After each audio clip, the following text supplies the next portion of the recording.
कश्मीर वाले सक्कर बोर्ड में आते हैं ना भाई, लड़काना बोर्ड। हाँ ठीक हो गया। बड़े में बड़ी जो करप्शन है, बड़े में बड़ी जो करप्शन है मेडिकल की फील्ड में, वो ये है कि जो बोर्ड के मार्क्स हैं, बोर्ड के मार्क्स हैं जो सबसे बड़ी। भाई जो पेपर चल रहा है पैसों में, इंशाल्लाह इसको तो पकड़ा जाएगा। जितना जितना अच्छे तरीके से डिस्ट्रीब्यूट होगा पेपर, उतना अच्छे तरीके से पकड़ा जाएगा। कुछ फकीर लोग होते हैं जो रख देते हैं ओपनली फेसबुक पर, ये लो भाई ये था पेपर, तो ये पकड़ा जाएगा। अब ये उससे बड़ा क्राइम ये है, 1 लाख दे दो, 500 में से 480 मार्क्स, एक डेफिनेशन नहीं आ रही बच्चे को, मार्क्स 480। मैं यूनिवर्सिटी में पढ़ता था, मेरा इंटर में C ग्रेड था, मेरी जो सिलेक्शन हुई थी 65 बच्चों में से लास्ट पोजीशन थी मेरी। क्यों? क्योंकि बोर्ड नहीं था मेरा, रिटन स्कोर मेरा ज्यादा था, बोर्ड की वजह से सबसे पीछे। लैपटॉप स्कीम आई यूनिवर्सिटी में, पहले ईयर में दोस्त मेरा फॉर्म अप्लाई कर रहे थे, भाई क्यों कर रहे हो, मुझे मिलेगा नहीं, ये A1 ग्रेड वालों के लिए। तो फर्स्ट ईयर में A1 ग्रेड वालों को लैपटॉप मिला, जिनको पता ही नहीं था बॉटनी क्या है, जूलॉजी क्या है, कुछ भी पता नहीं, खाली उनका A1 ग्रेड है नाम का, अभी भी कुछ नहीं कर रहे, वो आता ही नहीं उनको कुछ। फिर भी A1 वालों को मिला, दूसरे साल भी, तीसरे साल A1 वाले हो गए खत्म। और अब यूनिवर्सिटी के बेस पर डिस्ट्रीब्यूशन स्टार्ट हुई, देन मैंने फॉर्म फिल किया और देन मुझे लैपटॉप फर्स्ट फेज में ही मिल गया। तो वो मेरी अपनी मेहनत पे था। ये है कानून। ये जो मार्क्स है ना बोर्ड की, ये ओनली मेडिकल फील्ड के लिए नहीं है कि मेडिकल में सिलेक्शन हो रही है, सारी हमारी सोसाइटी को ये तबाह कर रही है, मेंटली खराब कर रही है, इस पर किसी की नजर नहीं। सारे जो टीचर्स हैं, जो सारे प्रोफेसर हैं, उनके बच्चे, भाई रिलेशन जो टीचर्स के ज्यादा है ना, तो उनकी जो नजर है वो इन पर जा रही है, नहीं जा रही, सॉरी, ये लेनी है बात, बच्चे को ऐसे अपग्रेड करना है। और जो टीचिंग फील्ड में नहीं है, टीचिंग से वाबस्ता नहीं है, एजुकेशन में नहीं है, उनके जो बच्चे हैं वो बोर्ड की मार्क्स से महरूम, फ्यूचर से भी महरूम। ये किस्सा हो रहा है। अब अगर कहो बोर्ड की मार्क्स को खत्म करवाओ, तो पहले सारे टीचर्स निकल आएंगे और कहेंगे नहीं भाई, अभी पिंडी वालों को दे रहे थे ना कि भाई वो एग्जाम ले, सब टीचर्स ने कि हम नहीं करने देंगे क्योंकि ये कॉपी चेक करते हैं उनकी, इनको DA मिलता है, ये मिलता है, वो मिलता है, तो हमारे टीचर ही हमारी दवाई करवा रहे हैं, तो और किसको क्या कहें।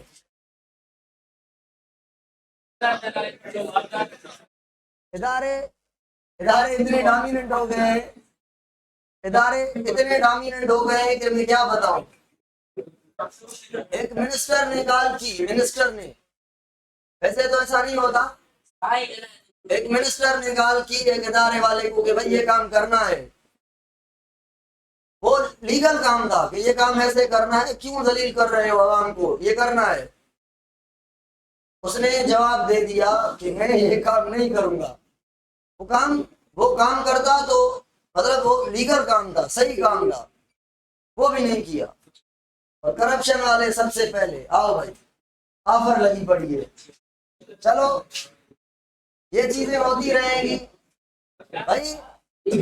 मैं ये बातें इसीलिए कर रहा हूं कि आप मेडिकल के स्टूडेंट हैं, पता है जो आपको मिलेगा ना, जो जिंदगी में आपको कुछ मिलेगा, वो 1 साल की मेहनत या 2 साल की मेहनत में नहीं मिलेगा। कि मेडिकल में हाथ से मार्क्स छीनी गई तो आपकी सिलेक्शन नहीं हुई या पीछे हुई या मसला हो गया तो आपके साथ बड़ा जुल्म हो गया, मेरे साथ भी हुआ है, मगर ये हमारी जिंदगी को डिसाइड नहीं करेगा।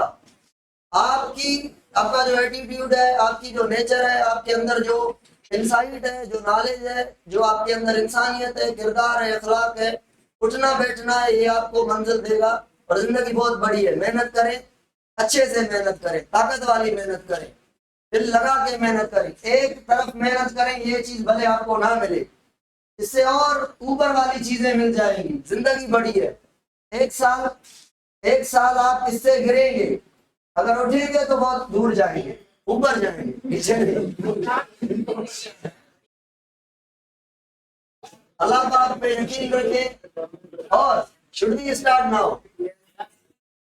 स्क्रीन के छाए भला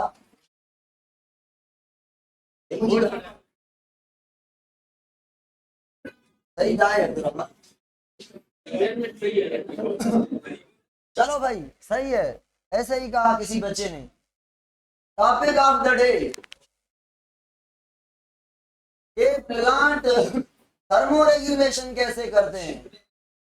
थर्मोरेगुलेशन मतलब टेम्परेचर को बैलेंस। तो भाई कुछ प्लांट लो टेम्परेचर में यानी कोल्ड में सरवाइव करते हैं। तो हम पढ़ेंगे कि कोल्ड के लिए, कोल्ड को बर्दाश्त करने के लिए प्लांट ने क्या क्या फीचर्स लाए हैं अपने आप में, मतलब क्या अडॉप्ट किया है, नए कैरेक्टर लाया है कि मैं यहाँ पे रह लूंगा बड़े अच्छे तरीके से। और हम पढ़ेंगे कि ज्यादा टेम्परेचर में यानी हीट में, यानी ज्यादा टेम्परेचर में प्लांट कैसे रहेगा। अगर कोई प्लांट ज्यादा गर्मी में नहीं रह पाता, मसला, अगर कोई प्लांट ज्यादा गर्मी में नहीं रह पा रहा तो मुझे बताएं उसके पास फीचर है हीट को टॉलरेट करने के लिए? नहीं है। अगर जो रह रहा है गर्मी में मतलब उसके पास कोई स्पेशल चीजें हैं। चलो वो सुने, वो कौन सी स्पेशल चीजें हैं। अरे अच्छा है स्क्रीन के सजाने ही नहीं कैमरा सलवार तो से ढील दी जा।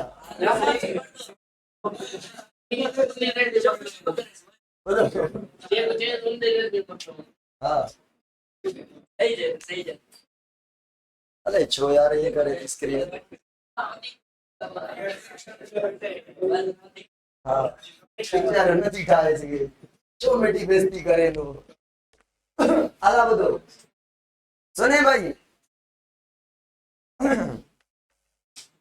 भाई लो टेम्परेचर में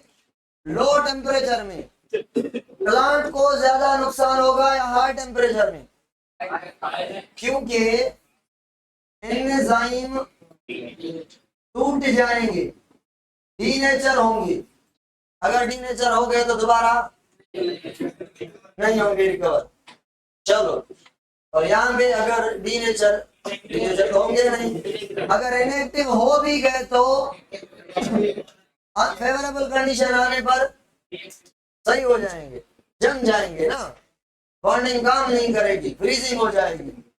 चलो भाई, उसके अलावा अभी मैं बड़े काम की चीज पूछ रहा हूं, बताएंगे? सुने भाई, अगर मैं आपसे पूछूं कि लीफ के ऊपर क्यूटिकल का लगना, थोड़ा लगना, ये हीट को टॉलरेट करने के काम आता है, कैसे?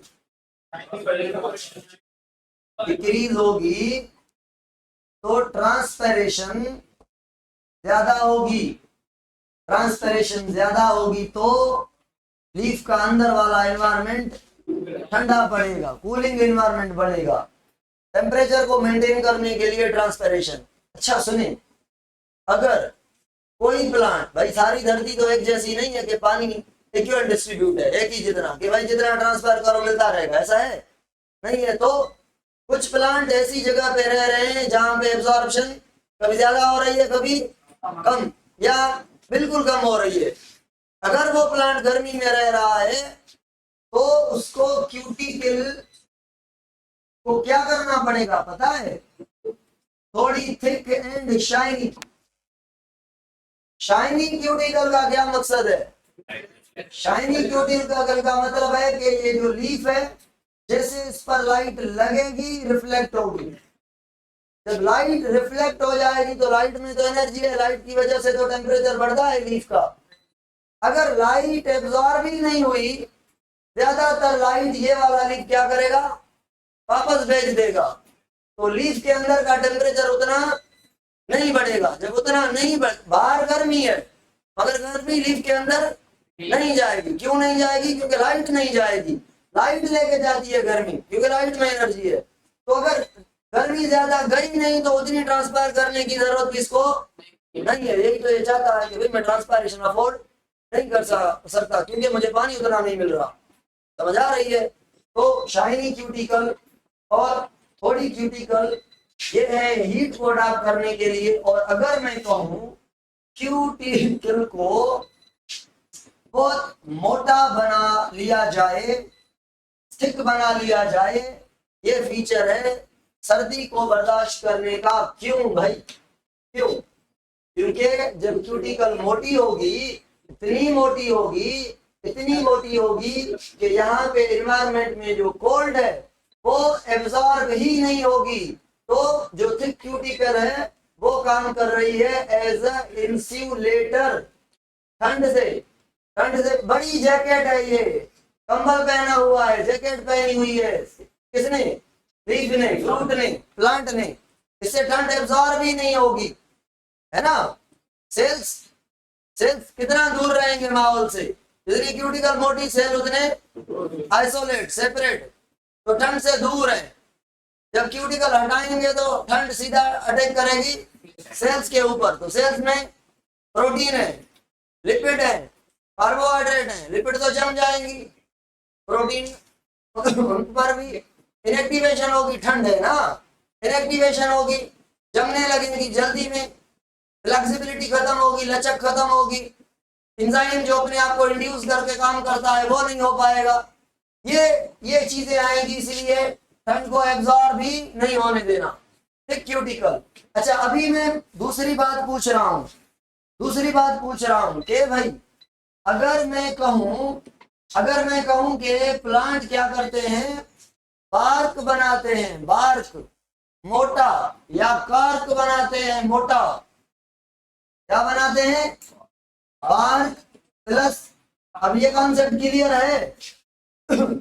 बार्क और कार्क के बीच डिफरेंस मैं फिर भी आपसे नेक्स्ट टॉपिक में पूछूंगा और पढ़ाऊंगा, समझाऊंगा, मगर पढ़ा हुआ है हमने।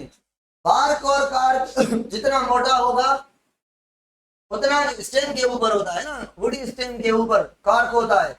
डेड सेल का मोटा मोटा तय होता है। तो जो गर्मी है या सर्दी है स्टेम को अफेक्ट नहीं करेगी भाई। क्यूटिकल अगर ये स्टेम है इतना पतला सा तो इसके ऊपर एपिडर्मिस होगी और एपिडर्मिस के ऊपर क्यूटिकल होगी। अगर ये स्टेम इतना मोटा है तो एपिडर्मिस होगी या कार्क होगा? कार्क होगा। क्यों होगा कार्क ये भी पता है आपको, मगर फिर भी मैं पढ़ाऊंगा, ठीक है ना। सेकेंडरी ग्रोथ होती है तो एपिडर्मिस फट जाती है। सेकेंडरी ग्रोथ पहले कौन करता है, वास्कुलर कैम्बियम या कार्क कैम्बियम? पहले वास्कुलर कैम्बियम करता है। क्यों करता है? रीजन ये, सुने भाई, रीजन ये प्लांट को हमने लगाया जमीन में, सीड ऐसे ग्रो किया, रूट भी बनाई और स्टेम भी इतना बड़ा बन गया और बड़ा हो गया। साल के बाद पता है क्या हुआ? एक साल के बाद यहाँ पे जो जाइलम था और फ्लोएम था वो ब्लॉक हो गए। जाइलम जो था उसके अंदर केमिकल्स आ गए और ये बन गई जाइलम की ल्यूमिन कितनी narrow, unable to conduct water उतना जितना चाहिए, और फ्लोएम भी। एक साल के बाद नीचे वाले सेल्स को कहा गया कि भाई क्या कर रहे हो, जाइलम नया बना के दो। तो अगर मैं आपसे पूछूं ये ग्रोथ किसने करवाई है? चोटी वाले सेल्स ने। क्या कहते हैं इनको? Apical meristem. और ये अगर इतना प्लांट था, ये चोटी पर कौन से थे? एपिकल। ग्रो करवाते गए, प्राइमरी ग्रोथ बढ़ाते गए, हाइट बढ़ाते गए, रूट की भी शूट की भी। अब अगर एपिकल यहाँ पे है तो यहाँ पे मेरिस्टेमेटिक थोड़ी है, ये परमानेंट है ना। अब इन परमानेंट सेल्स को, परमानेंट सेल कौन से हैं? एपिडर्मिस है, कॉर्टेक्स है, और कॉर्टेक्स के अंदर एंडोडर्मिस, ये भी कॉर्टेक्स है, उसके अंदर पेरिसाइकिल, उसके अंदर फ्लोएम, उसके अंदर फ्लोएम कौन सा? पहला फ्लोएम, उसके अंदर कैम्बियम नहीं है, उसके अंदर कैम्बियम नहीं है। अब यहाँ पे जो कैम्बियम की जगह पे सेल है वो नॉन डिवाइडिंग थे, पैरेन्काइमा थे। अब इनको कहा जाएगा कि भाई आपने डिवाइड करना है और बाहर आपके फ्लोएम है, नया फ्लोएम बना के देना है, अंदर आपके जाइलम है, आपने अंदर नया जाइलम, तो कैम्बियम बनती है। तो बताएं कैम्बियम प्राइमरी मेरिस्टेम है एपिकल की तरह स्टार्ट से, या परमानेंट सेल से दोबारा बन रहा है? दोबारा बन रहा है, इसीलिए इसको सेकेंडरी मेरिस्टेम कहते हैं। सेकेंडरी मेरिस्टेम क्यों कहा? क्योंकि पैरेन्काइमा थे, जरूरत पड़ी जाइलम और फ्लोएम बनाने की, तो इनको ऑर्डर हुआ कि भाई आपने मेरिस्टेम बनाना है, और बन गया ये कैम्बियम, इनके बीच जाइलम और, तो हमने कहा कौन सा कैम्बियम? Muscular cambium. अब ये डिवाइड करेगा, कब करेगा? साल के बाद, जब जाइलम पुराना और फ्लोएम बंद हो गया। अब इसने अंदर डिवाइड किया तो जाइलम, बाहर डिवाइड किया तो फ्लोएम बनाया, तो पुराना जाइलम बंद हो गया, डिपॉजिट हो गया, केमिकल आ गए, कैल्शियम आ गए, जो भी आयन है वो आ गए, पिगमेंट्स आ गई, ठीक है ना, लिग्निन आ गई। अब ये बंद हो गया, ये वुड बन गया पक्का सा।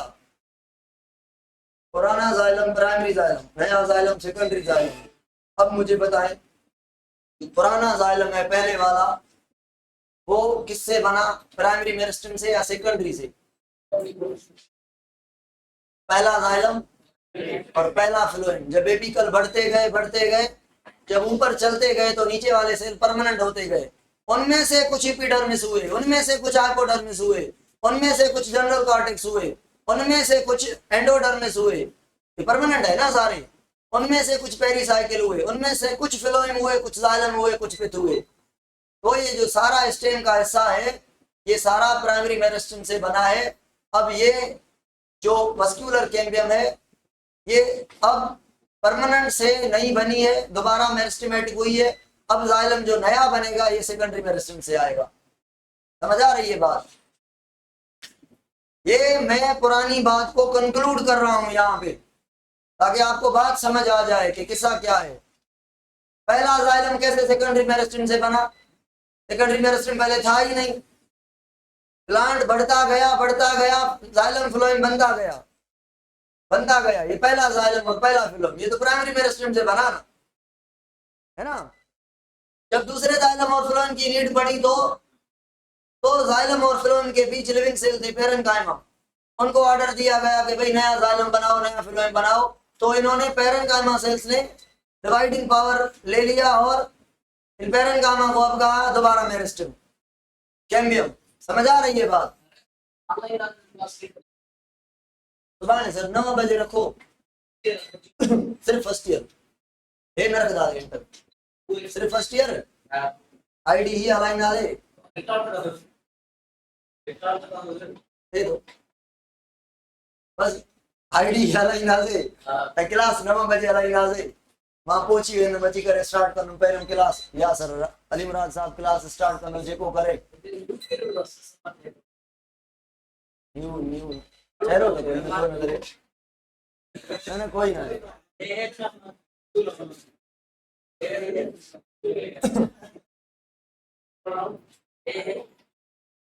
भाई मैं इसीलिए मैं बॉटनी को स्लो पढ़ा रहा हूँ, फिर रिपीट कर रहा हूँ, इसीलिए कि आपको ये चीजें अच्छे से समझ आ जाएं। ठीक है ना। एनिमल को समझना आसान है, प्लांट को समझना बहुत मुश्किल है। तो हाँ भाई अब बार्क और कार्क पर आएंगे। अब ये बताएं पुराना जाइलम बंद, नया जाइलम आ गया, पुराना फ्लोएम बंद, नया फ्लोएम आ गया, ये कैम्बियम ने बनाया। तो भाई अगर कैम्बियम ने ग्रोथ की तो इतना पतला स्टेम था, अब कितना हो गया? थोड़ा मोटा जो हो गया तो एपिडर्मिस बची। क्या हो गया? एपिडर्मिस को फट गई, है ना, फट गई तो प्रोटेक्शन के लिए अब ये नहीं कहेगा प्लांट के एपिडर्मिस बनाओ, क्यों? क्योंकि अगले साल फिर कैम्बियम डिवाइड करेगी, फिर वो फट जाएगी। इसीलिए तरीका नंबर 13वां करता है प्लांट, क्या करता है? मैंने पढ़ाया है, अभी बता रहा हूं। जो कॉर्टेक्स है कितने से है उसके? कौन से 3? एक अंदर वाला एंडोडर्मिस, एक मेन कार्टेक्स, जनरल कार्टेक्स, बड़ा हिस्सा मेन कार्टेक्स का पार्ट, और तीसरा हाइपोडर्मिस, एपिडर्मिस उसके बाद, ये एपिडर्मिस, ये क्या है लेयर्स, हाइपोडर्मिस, और ये जनरल कार्टेक्स, और ये अब हाइपोडर्मिस में 3 4 5 सेल्स की लेयर होती है, उनमें से बाहर वाली को कहा जाता है, आपके बाहर एपिडर्मिस थी ना वो फट गई है, ये कह रहा है हाँ फट गई है, तो हाइपोडर्मिस को कहा जाता है भाई डिवीजन पावर ले लो, डिवाइड करो, और बाहर इतनी मोटी सी डेड कोई कवरिंग बनाओ जो कभी फटे ना। तो ये जो हाइपोडर्मिस है इसमें से एक लेयर कौन सा पावर लेती है, डिवाइडिंग पावर लेती है, इसको कहते हैं कैम्बियम हो गई। कौन सी कैम्बियम, कॉर्क कैम्बियम हो गई। तो हाइपोडर्मिस को कह रहे हैं क्या, कॉर्क कैम्बियम। कब, जब डिवाइड कर रही है। डिवाइड कब कर रही है, जब एपिडर्मिस को रिप्लेस करना है, एपिडर्मिस की जगह पे कुछ बनाना है। और एपिडर्मिस कब टूटी थी, जब कैम्बियम ने जाइलम और फ्लोएम बना के स्टेम को मोटा किया था। तो पहले वेस्क्यूलर कैम्बियम डिवाइड होगी, तो एपिडर्मिस फट जाएगी। एपिडर्मिस को मेंटेन करने के लिए कॉर्क कैम्बियम बनी हाइपोडर्मिस से। अब कॉर्क कैम्बियम डिवाइड करेगी बाहर तो कॉर्क बनेगा, बाहर डिवाइड करेगी तो क्या बनेगा। अब कॉर्क क्या है, येलो कलर से बना रहा हूं, ये बाहर सेल्स बन रहे हैं, बहुत सारे सेल्स हैं, इनको बना के जैसे बनेंगे तो लिविंग होंगे ना, उस टाइम ही मारा जाएगा, मरो भाई। इनके अंदर केमिकल डिपॉजिट किए जाएंगे, कैल्शियम, सुपरिन, वैक्स, ये वो सारी चीजें, ताकि बाहर वाली प्रोटेक्टिव लेयर कौन सी होनी चाहिए, लिविंग, डेड होनी चाहिए। अगर बाहर वाली लिविंग रख रहे हैं तो पहले तो पैथोजन या कोई भी चीज उसको खा लेगी ना, तो डेड ये कॉर्क बन रहा है। फिर ये अंदर से भी डिवाइड, अंदर पे भी डिवाइड करती है, और अंदर पे डिवाइड होके क्या बनाएगी, एक पुराना कार्टेक्स और ये नया कार्टेक्स, सेकेंडरी कार्टेक्स। ओके हो गया, ओके हो गया। अच्छा, हर्ट और सेपवुड की बात बताएं। पुराना जाइलम और पिच पक्का है, क्यों, क्योंकि जाइलम खत्म हो गया, वारंटी पूरी। वारंटी पूरी क्यों, जैसे भाई इंसान के ब्लड वेसल की वारंटी पूरी होती है, कोलेस्ट्रॉल खाया, फिर खाया, ब्लड में बढ़ गया, ब्लड वेसल के अंदर जम गया तो कैल्शियम भी जम गया, तो ब्लड वेसल पतली होती गई, जब पतली होती गई तो ब्लड प्रेशर बढ़ गया। अब हमारे अंदर ब्लड वेसल एक ही है, रिन्यू नहीं करवाते, कि नहीं ब्लड वेसल नहीं लगवाते। प्लांट ब्लड तो नहीं है, जाइलम और फ्लोएम है, मगर प्लांट हर साल जाइलम और फ्लोएम नया करवाता है, पुराना ब्लॉक ओके ओके ओके बिल्कुल ब्लॉक हो जाता है। तो ये जो ब्लॉक्ड जाइलम है इसके अंदर लिग्निन को भी डिपॉजिट किया जाएगा, तो मुझे बताएं पक्का होगा कि नहीं होगा। तो पुराना जाइलम और सेंटर वाली पिच ये पक्का वुड है, इसको हार्डवुड कहते हैं। अगले साल जो जाइलम बनेगा उससे अगले साल ये भी पक्का हो जाएगा, फिर नया बनेगा, फिर नया, फिर नया, फिर अगर 100 साल प्लांट की एज है तो 100 साल का जो जाइलम है वो डेड है, पक्का है, लिग्निफाइड है, हार्ड है, डार्क है, इसको हार्डवुड कह रहे हैं।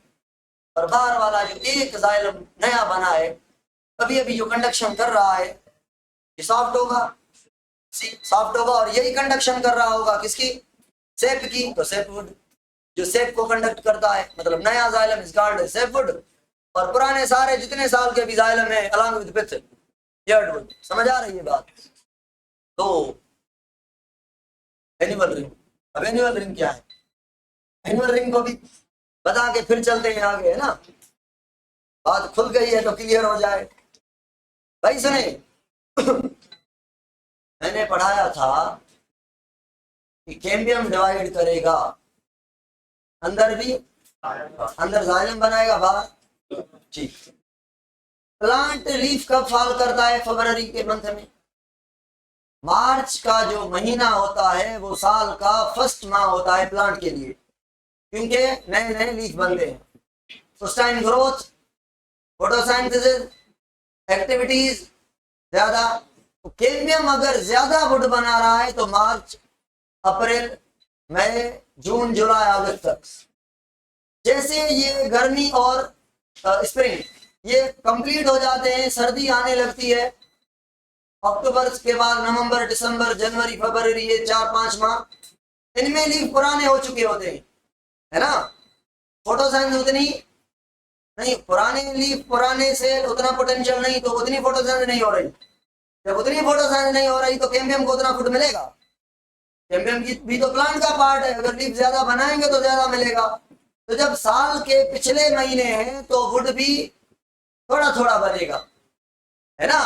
पहले वाला जो वुड बनेगा पहले 6 माह में, उसके जाइलम के वेसल इतने इतने इतने मोटे नहीं, मगर नॉर्मल से बड़े वेसल होंगे।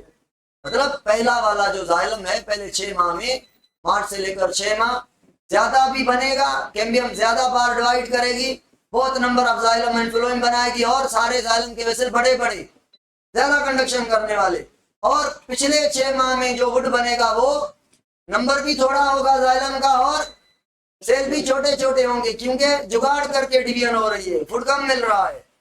तो अब ये साल के कितने वुड हो गए, एक पहले 6 माह वाला, फिर पहले वाले को कहते हैं अर्ली वुड, और दूसरे वाले को अब समर वुड किसको कहेंगे, और विंटर। अब ये समर और विंटर अगर इन दोनों को देखा जाए तो इनमें फर्क देखने में होगा कि नहीं होगा, कौन सा होगा, ये समर वाला ज्यादा, पहला ज्यादा और बड़े बड़े वेसल होंगे और ज्यादा होगा, और इतना होगा तो विंटर वाला, और विंटर वाला कहाँ पे होगा, समर वाले से बाहर, मतलब कैम्बियम की तरफ।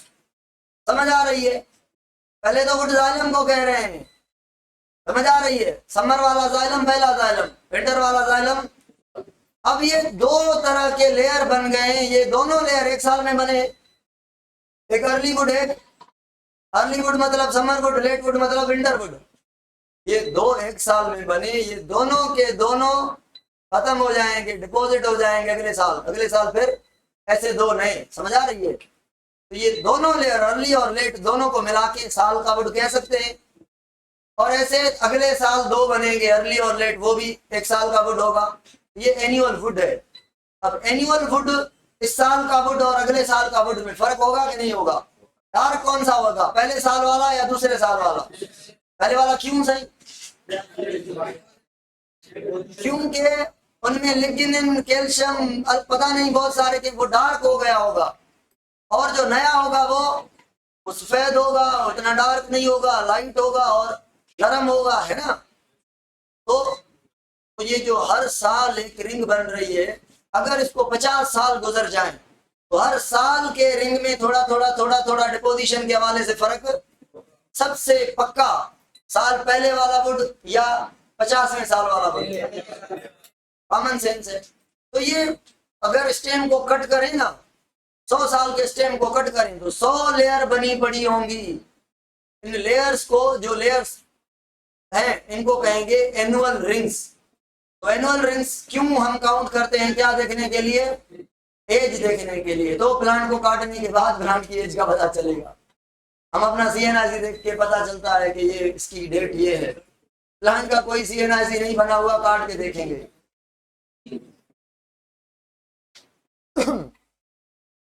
बच्चे कह रहे हैं समर और इस विंटर के बीच जो मौसम होगी उसमें वुड कौन सा बनेगा।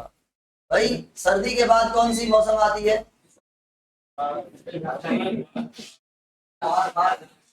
Spring, spring. गर्मी के बाद ऑटम, सर्दी के बाद, ऐसा ही है ना, स्प्रिंग और समर ईयरली, ऑटम और विंटर। अगर मैं उल्टा कह रहा हूं तो सेट कर लेना, ठीक है ना। चलो भाई अभी आ जाए वापस, चलो ठीक है, अभी आ जाए वापस। बार्क और कार्ड की इंपॉर्टेंस क्या है, ये सर्दी से बचाएंगे या गर्मी से, दोनों से। ये मोटी डेड लेयर है, इससे लाइट भी पास नहीं होगी और इससे सर्दी भी पास नहीं होगी। ये वुडी स्टेम के ऊपर होगी या पतले स्टेम के ऊपर, पतले के ऊपर तो एपिडर्मिस होगी ना। बार्क की, कार्क की क्या जरूरत है। अगर कोई पूछे बार्क क्या है, कहां से लेकर कहां तक बार्क कहते हैं, कार्क का तो पता चल गया, जो कार्क कैम्बियम से बाहर बनी हुई है, डेड बहुत सारे से, ये कार्क है। बार्क कहते हैं मस्कुलर कैम्बियम से बाहर सारे सेल, मतलब मस्कुलर कैम्बियम के बाद क्या है, फ्लोएम भी बार्क में, फ्लोएम के बाद क्या, वो भी पेरिसाइकिल भी बार्क में, एंडोडर्मिस भी बार्क में, पुराना कार्टेक्स, नया कार्टेक्स, हाइपोडर्मिस यानी कार्क, कैम्बियम, कार्क, ये सारा हो गया बार्क। अब कार्क इज द बार वाला पार्ट ऑफ द बार्क, है ना, कार्क पार्ट है ना, बार्क का, कार्क पार्ट है ना बार्क का। जब स्टील क्या है, स्टील, स्टील क्या है, वस्क्यूलर टिश्यू और पित्त वाला जो रीजन है यह है स्टील। वस्क्यूलर टिश्यू बीच में क्या है, कैम्बियम। पेरिसाइकिल से अंदर सारा जो है ना ये भाई फ्लोएम, फिर कैम्बियम, फिर जाइलम, फिर पित्त, ये सारा स्टील हो गया। ये ऐसी चीजें हैं जो एग्जामिनर पूछ सकता है, इसीलिए मैंने पढ़ाई है। बार्क भी बार्क में आएगा सर, हाँ सर बिल्कुल, यही तो मैं कह रहा हूं। चलो भाई, हाँ सुनिए, अभी सुनिए। प्लांट सर्दी में एंजाइम इनएक्टिव होंगे, क्यूटिकल थिक होगी तो इंसुलेशन होगी, बार्क होगा। अच्छा सुने, या सर्दी में ये मसला आ सकता है प्लांट को, लेक्चर रिकॉर्ड हो रहा है, कि जो सेल की मेम्ब्रेन है वो सारे की सारी क्या हो जाए, फ्रीज सर्दी में। हाँ क्यों, क्योंकि सेल मेम्ब्रेन बनी हुई है फास्फोलिपिड की, उसमें है सैचुरेटेड फैटी एसिड, और वो 25 सेंटीग्रेड टेम्परेचर से नीचे जाएगा तो जम जाएगी। अगर सेल मेम्ब्रेन जम गई, प्रोटीन भी जम जाएंगी। अगर सेल मेम्ब्रेन जम गई तो सेल मेम्ब्रेन की फ्लेक्सिबिलिटी बचेगी, एंडोसाइटोसिस कर पाएगी, एक्सोसाइटोसिस, कोई भी इंपोर्ट एक्सपोर्ट नहीं होगी सेल से, तो कोई भी ट्रांसपोर्ट नहीं होगी प्लांट में, तो कोई भी सेल जिंदा नहीं रह पाएगा प्लांट का सर्दी में। तो इससे कैसे बचेगा प्लांट, इससे क्या करेगा प्लांट, फ्रीजिंग को अवॉइड करने के लिए प्लांट अनसेचुरेटेड फैटी एसिड का जो नंबर है वो बढ़ा देगा। मतलब सेचुरेटेड को कन्वर्ट करेगा, सेचुरेटेड भी रहेंगी क्योंकि स्टेबिलिटी भी चाहिए, मगर अनसेचुरेटेड का नंबर बढ़ाएगा। तो अनसेचुरेटेड फैटी एसिड फ्लूइडिटी को बढ़ाएंगे या फ्रीजिंग को बढ़ाएंगे, फ्लूइडिटी की वजह से तो फ्लेक्सिबिलिटी है, समझ आ रही है। तो भाई अनसेचुरेटेड फैटी एसिड बढ़ गए। अब मुझे बताएं, जब फ्रीजिंग होती है सेल मेम्ब्रेन, तो साइटोप्लाज्म पे इफेक्ट नहीं पड़ता क्या, पड़ता है। पता है साइटोप्लाज्म, साइटोसोल में क्या होता है, जो आयंस होते हैं ना वो सर्दी की वजह से आपस में जमने लगते हैं, जम के स्टोन बनाते हैं, आइस बनाते हैं, जिसको हम आइस क्रिस्टल कहते हैं। क्या, आइस क्रिस्टल।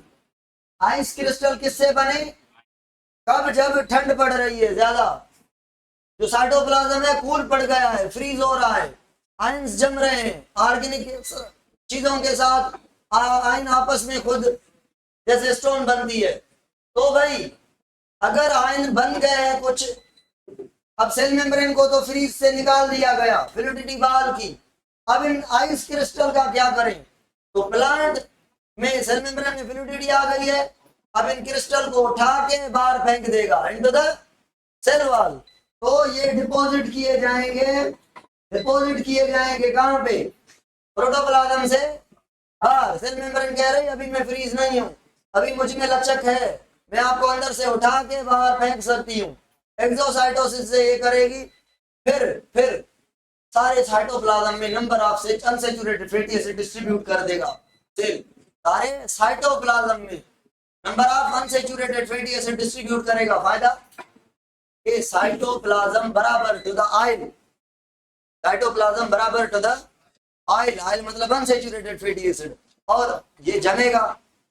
इतनी भी ठंड पड़ जाए साइटोप्लाज्म ठंडा, भाई ऑयल को फ्रिज में रखें ठंडा होगा, जमेगा नहीं। तो साइटोप्लाज्म अगर इतनी भी ठंड पड़ जाए, ठंडा पड़े भी सही, जमने के चांसेस बिल्कुल zero, due to the presence of unsaturated fatty acid super cool condition वाले बन जाए, आइस क्रिस्टल नहीं बनने देगा कौन? Unsaturated fatty acid. चलो हीट के लिए भाई, अगर प्लांट के पास 40 सेंटीग्रेड से टेम्परेचर बढ़ जाए, अब ट्रांसपायरेशन भी अफोर्ड नहीं कर रहा। क्यों? क्योंकि ऐसा एरिया है जहां पे अगर ज्यादा ट्रांसपायर करेगा तो पानी मिलेगा नहीं। अब कुछ प्लांट हैं जो 40 सेंटीग्रेड से टेम्परेचर बढ़ने के ऊपर हीट शॉक प्रोटीन बनाते हैं। हीट शॉक प्रोटीन प्लांट के सेल के ऊपर, सेल मेम्ब्रेन पर लग जाएंगे, जो बाहर सेल होंगे एपिडर्मिस पे, उन पर हीट शॉक प्रोटीन, जैसे लाइट लगेगी, लाइट की एनर्जी को ये प्रोटीन एब्जॉर्ब करेंगी। कैसे? जैसे पानी एब्जॉर्ब करता है, ठीक है ना। तो हीट शॉक प्रोटीन का फायदा क्या हुआ कि लाइट की एनर्जी को एब्जॉर्ब कर दिया प्रोटीन ने, लाइट की एनर्जी सेल पर पड़ी नहीं, तो सेल का टेम्परेचर नहीं बढ़ेगा। समझ आ रही है बात? तो ये थे भाई तरीके दो सर्दी और गर्मी में रहने के लिए, सर्दी और गर्मी में रहने के लिए प्लांट के पास। अभी दूसरा टॉपिक है, कौन सा दूसरा टॉपिक है? दूसरा टॉपिक है ग्रोथ एंड, चलो ग्रोथ के लिए सुन लें जल्दी में। सक्रोज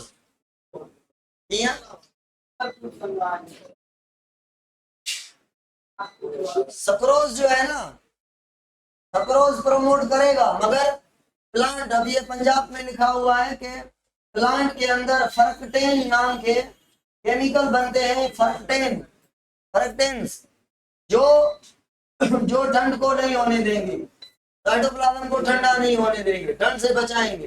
बाकी जो सक्रोज है वो ठंड को प्रमोट करता है, क्योंकि उसके अंदर जो पानी को, जैसे म्यूसिलेज के पास कैपेसिटी है पानी को अट्रैक्ट करके रखने की, सक्रोज की ज्यादा कंसंट्रेशन होती है तो पानी को अट्रैक्ट करके रखता है। सेम पानी होता है, पानी की रिसाइकलिंग कम होती है तो पानी के जमने के चांसेस बढ़ जाते हैं सक्रोज की वजह से, और वो फर्कटेन इसको अवॉइड करता है। ये अपोजिट है एक दूसरे के। हाँ भाई सुने, आपकी ग्रोथ कहाँ पे हो रही है पता है आपको? नहीं, मुझे भी पता नहीं।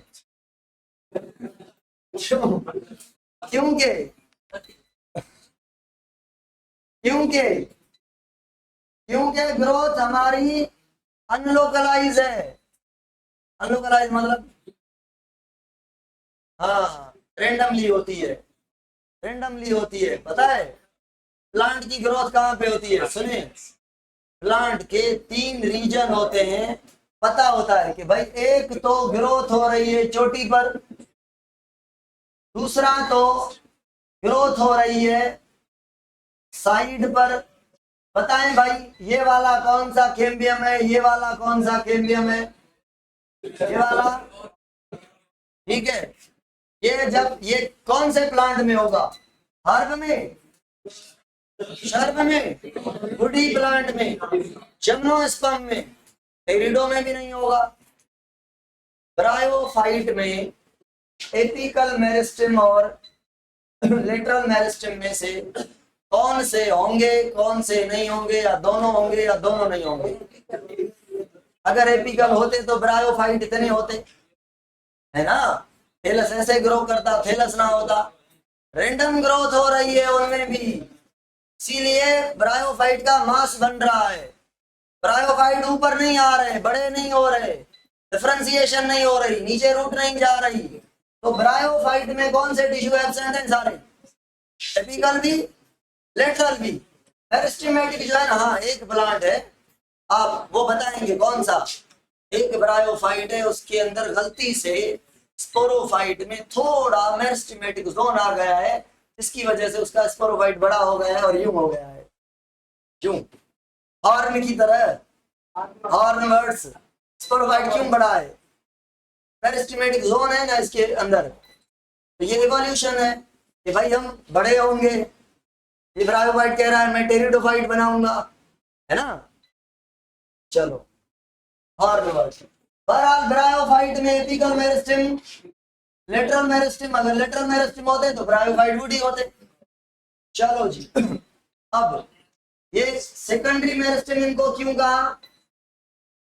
क्योंकि ये पहले प्राइमरी एपिकल से बने थे, परमानेंट हुए थे।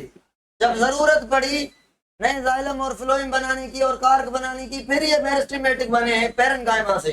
तो ये पहले मेरिस्टेम नहीं है, बाद में मेरिस्टेम हुए हैं, दोबारा सेकेंडरी मेरिस्टेम। ठीक हो गया। कहां पे है? स्टेम और रूट के लेटरल साइड पर, बॉडी स्टेम और रूट के। चलो, उसके अलावा शुगर केन देखा है? शुगर केन, इसके अंदर नोसर, इसके अंदर ऐसे नोड होते हैं ना। तो भाई जो शुगर केन होता है, इसको नोड क्यों कहते हैं? इस पॉइंट को नोड का मतलब है ऐसी पॉइंट जहां पे मेरिस्टेमेटिक सेल पाए जाएं और उन मेरिस्टेमेटिक सेल में से कोई साइड पे लीफ बने या ब्रांच बने या कोई फ्लावर बने, बड बने, कुछ भी बने। मेन स्टेम से कोई साइड वाला पार्ट बने। तो भाई साइड वाला पार्ट कैसे बना? अगर एपिडर्मिस होती, नॉन डिवाइडिंग होता, पैरेन्काइमा होता, तो कैसे बनता? डिवाइडिंग सेल है तो कुछ बना है ना। तो ये जो नोड है मेरिस्टेमेटिक जोन कंटेनिंग एरिया है, जहां से साइड वाला पार्ट बनेगा। और ये भी नोड, ये भी नोड, ये भी नोड, ये भी नोड। नोड और नोड के बीच जो स्पेस है, इसे कहते हैं इंटर नोड। अगर मैं पूछूं शुगर केन जब छोटा होता है ऐसे, तो नोड इतने करीब होते हैं। जब 6 माह के बाद देखेंगे तो इतना बड़ा हो गया है, और एक नोड इधर है, दूसरा इधर है, तीसरा इधर है, चौथा इधर है। ये इंटर नोड बड़ा हो गया कि नहीं? इलॉन्गेशन हुई। क्यों? इट मींस यहाँ पे भी इंटर नोड में भी मेरिस्टेमेटिक सेल हैं जिन्होंने डिवाइड किया है, तभी नोड और नोड की लेंथ क्या हो गई है? बढ़ गई है। समझ आ रही है? तो ये नोड जो है नया पार्ट बनाने के लिए है, नया पार्ट बनाने के लिए है, और इंटर नोड इलॉन्गेशन करने के लिए है। इंटर नोड में जो मेरिस्टेम है वो डिवाइड करेंगे तो नोड और नोड दूर हो जाएंगे, मतलब वही पार्ट यही बड़ा हो जाएगा। आज ये 1.5 फीट का है तो 2 फीट 3 फीट का हो जाएगा। समझ आ रही है? अब शुगर केन का फायदा उठाते हैं लोग। सीड तो नहीं होता शुगर केन का, नोड से काट काट के जमीन में लगा देते हैं। एक नोड से 1 2 3 4 5 6 पौधे निकलते हैं एक नोड से। तो ये कौन सा रिप्रोडक्शन हुआ? Sexual, asexual? अब जो मेरिस्टेम नोड पर मिल रहे हैं, जो मेरिस्टेम नोड पर मिल रहे हैं, उनको ना एपिकल कहेंगे ना लेटरल कहेंगे, क्योंकि लेटरल का काम है विड्थ बढ़ाना। ये विड्थ नहीं बढ़ा रहे, नया पार्ट बना रहे हैं, लेटरल पार्ट बना रहे हैं। लेटरल ग्रोथ नहीं कर रहे, लेटरल पार्ट बना रहे हैं, या तो इलांगेशन कर रहे हैं। तो इनको कहते हैं इंटरकेलरी। इंटरकेलरी, कैलरी का मतलब है केलस, केलस का मतलब है मास। ये मास के फॉर्म में है और ये नोड और इंटर नोड पे पाए जाते हैं। तो कितने टाइप के मेरिस्टेमेटिक है? एक एपिकल, कौन सी ग्रोथ करवाएंगे? हाइट बढ़ाएंगे। हाइट बढ़ाने को प्राइमरी ग्रोथ कहते हैं। तो रूट की हाइट बढ़ाएंगे या शूट की, या दोनों की? दोनों की, मगर ज्यादा हाइट शूट की बढ़ती है। मतलब एपिकल मेरिस्टेम ज्यादा इफेक्टिव होते हैं शूट में, due to the presence of एक हार्मोन जो कि ज्यादा काम करता है जमीन के बाहर और जमीन के अंदर कम काम करता है। चलो भाई, उसके बाद दूसरे मेरिस्टेम कौन से हो गए? Secondary meristem. और तीसरे नोड वाले। नोड वालों को क्या कहा? इंटरकेलरी। ये मेरिस्टेमेटिक जोन हो गए। ये आपकी ग्रोथ हो गई प्लांट में। ग्रोथ कम परमानेंट है, रिवर्सिबल है, इरिवर्सिबल है। परमानेंट और इरिवर्सिबल है। प्लांट बड़ा हो गया तो छोटा थोड़ी होगा। ग्रोथ का मतलब है साइज बढ़ना, हाइट बढ़ना, वेट बढ़ना, वॉल्यूम बढ़ना, नंबर ऑफ सेल बढ़ना। जैसे सीड को जमीन में लगाते हैं, जब सीड से रूट और शूट निकलती है, ये ग्रोथ स्टार्ट। इतना शूट निकलता है, फिर इतना बड़ा 300 फीट तक जाता है। किसका? इसका शूट 300 फीट का है, 400 फीट सॉरी। सेकुआ जिम्नोस्पर्म बड़े में बड़ा। प्लांट याद करो ना, कड़ी याद करना होगा। लिखा है दिमाग में रखो ना।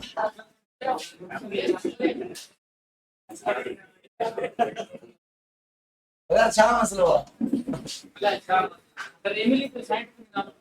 तमारे दस इंडिका एमिली जो साइंटिफिक नेम आ छो इन नचन में तू पेंदो बाहर बाबा बाहर जो दिमाग घुमरी खाई वेंदो ये ताके कम जा ना बसर वरी एलियम सेपा